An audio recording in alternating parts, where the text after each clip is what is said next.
Greetings, YouTubians, and welcome back to Wayne Sharp World, where we are in the midst of yet another Monday.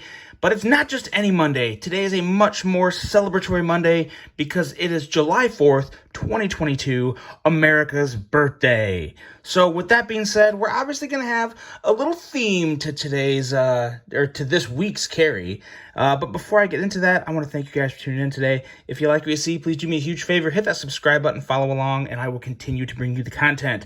Also want to give a huge shout out to all of my sponsors up here. DLT Trading, Caviso, Mojave Outdoors, Steel Capital, and White Mountain Knives. But wait, there's more. We've got one more little sticker badge logo to add up here right now, and that is Blade Ops. I'm sure a lot of you guys have probably heard of Blade Ops.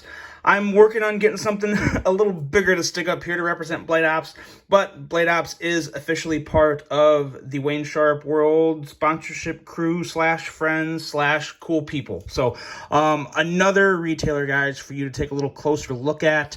You will see in the next few weeks, there'll be a couple episodes sponsored by Blade Ops. Looking forward to bringing their retail store to you guys to take a look at. And just like all the rest of these retailers, guys, good people, friendly people, running a good business. So definitely worth taking a look at not just Blade Ops, but everybody up here.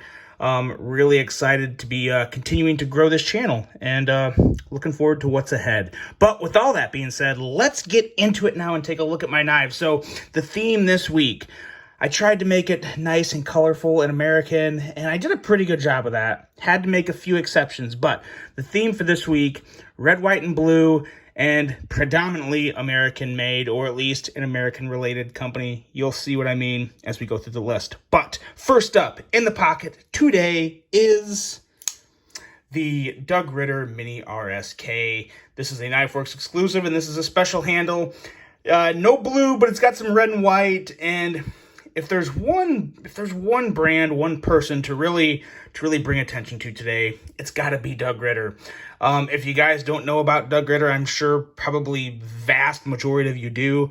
But he is a gentleman that is constantly fighting for knife laws to get some overturned, to get some, it basically just in the favor of those that carry an EDC.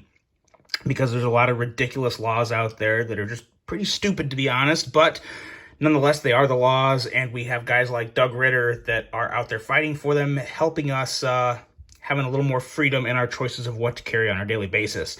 Hogue has teamed up with him and brought this design out. This is the mini version of the RSK, and then I do also have the full version of the RSK in case, I could have a new viewer or someone that's new into the EDC world that doesn't know about Doug Ritter, but this is his design through Hogue. I do personally prefer the mini. I really like the Slicer blade and the ergos. Very nice knife, and this is the first one in the pocket today. Love this 20 CV steel. Like the texturing on the handle. Working on getting a smaller deep carry clip for it, but other than that, this guy is good to go. Fully made in America. Excellent crossbar action lock. Really nice texture on that Able lock that I think is one of the things that really sets Hogue's crossbar lock design aside from most of the competition. Very nice offering, and this will be in the pocket today, the Doug Ritter Mini RSK from Hogue. Now, next up, we've got a Spyderco. You knew there was going to be a Spyderco on this list, right? There was no doubt from anybody. This is the PM2, mainly because the red lava fat carbon fiber scales just helps set the theme. It's a good one, and it's still really hard to beat the full-size Paramilitary 2. Whether it's just stock or if it's a little special, got some extra stuff like this one with the lynch clip and the scales and the special M390 steel. But other than that, it is just an excellent EDC. I've already said everything that needs to be said about it in previous videos, but nonetheless, this is going to be in the pocket this week as well. Now, next up, I had to make kind of an exception. Wanted to stick with the red, white, and blue theme.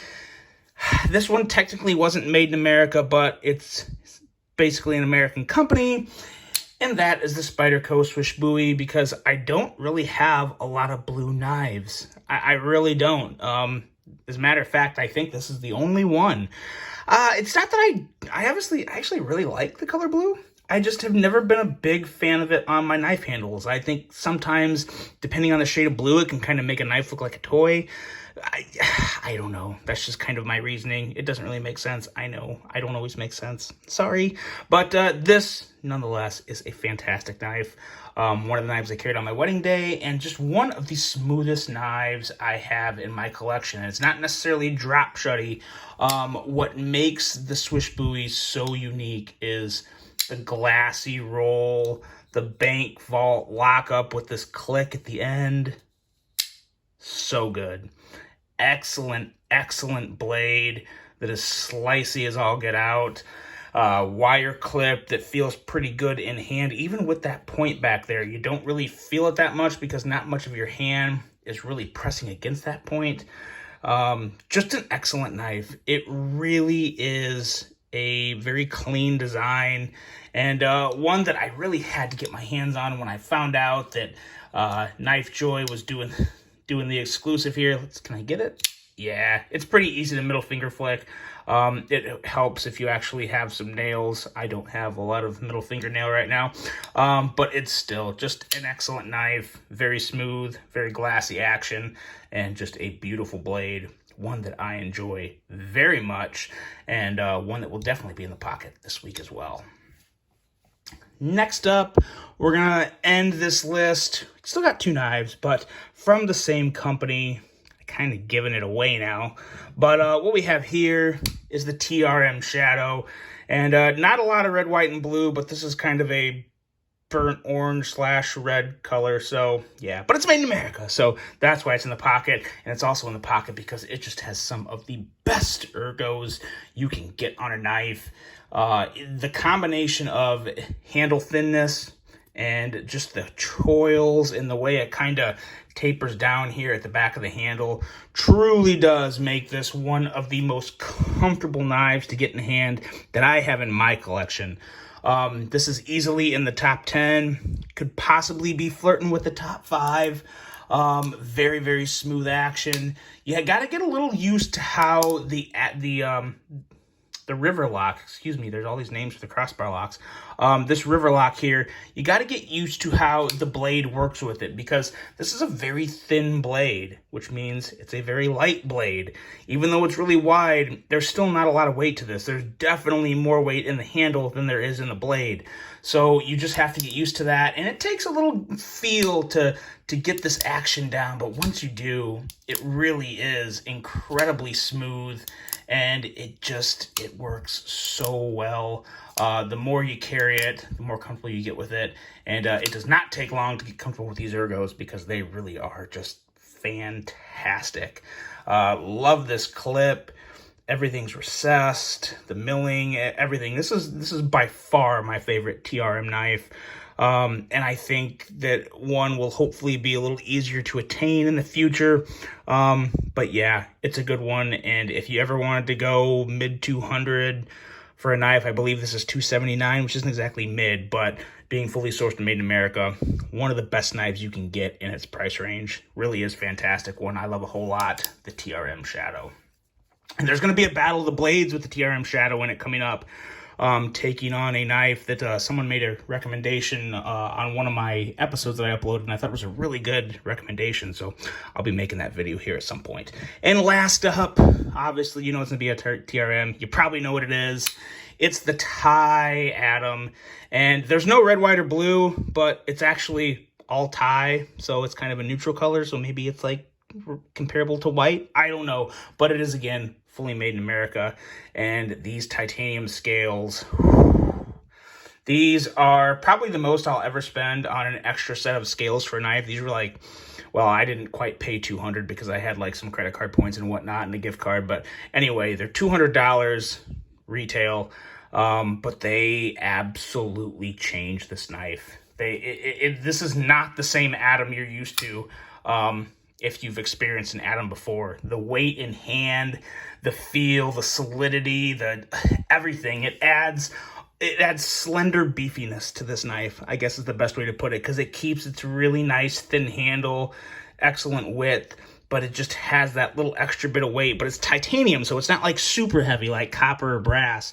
Just an excellent level of weight and feel in hand, and the texturing on the scales give you just enough. This really is like the ultimate version of the Atom as far as I'm concerned. I really do I'm absolutely in love with this version, and it's hard for me not to carry it more than I do. I just have so many knives to, one, make content with, but also review. It's hard to keep the same knife in the pocket for more than, a few days. But this is one of the knives that I really would love to keep in the pocket on a regular basis. It's just fantastic. The titanium Atom. And there you go, guys. Let's bring them all back out and do a quick little recap. What do you guys got going on today? Hope everyone has some plans to celebrate America's birthday and just kick back, take it easy, maybe have a few beverages if you're of age, and just enjoy the day. And most importantly, remember why this country is so great, even though we, I think, are in some very polarizing times right now. This is still the best country in the world, whether you may agree with it at the moment right now or not. It really is the best, and we are blessed to live in it. So that is it, guys. Let me know what you have in your pockets, of course. Hope you all have a fantastic, safe 4th of July. Remember, it's very hard to fidget with your knives without all 5 fingers. So, yeah, don't get too stupid with the fireworks, but have a good time. Hope you guys have a great day. And until the next one, I'm out.